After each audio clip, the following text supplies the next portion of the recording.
మాట పలుకు తెలియనిది మాటున ఉండే మూగమది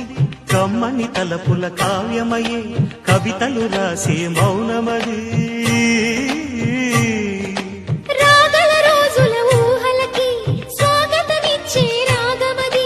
శృతిలయలరగని ఊపిరికి స్వరములు కూర్చే గానమది ఋతువుల రంగులు మార్చేది కల్పన కలిగిన మది భావం బ్రతుకును పాటగా మలిచేది మనసున కదిలిన మృదునాదం